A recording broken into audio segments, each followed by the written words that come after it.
इस वक्त मेरे सामने हाफिज़ की गाड़ी हमें मौजूद है। गाड़ी के ऊपर जी नवाज जमान, मुराद सईद, लतीफ़ बुखारी, उमर अयूब, अली मीर गंडापुर और बाकी पीछे की क़यादत साथ साथ है। खान सब जुडिशल कॉम्प्लेक्स में पेश किया जाएगा जहाँ पेश होना था। इस वक्त यहाँ के मनाजिर हैं आपको दिखाता है।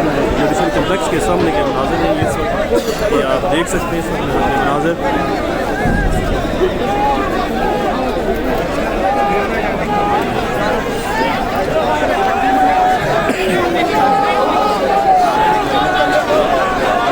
शील्ड डाली हुई है, नजर ही नहीं आ रहा।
दूसरी जानब से PTI की तरफ से शेयरिंग की गई थी, पथराव किया गया था और पुलिस की जानब से भारी आज गैस की इस्तेमाल की गई।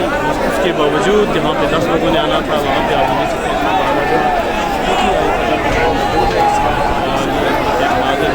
देख सकते हैं पुलिस तहकीकात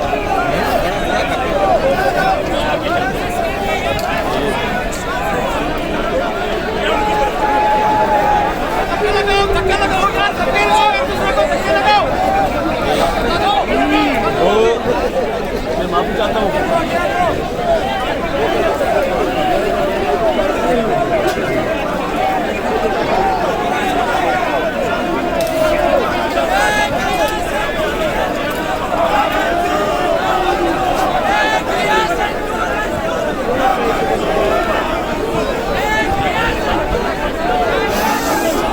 जगह देखने ऊपर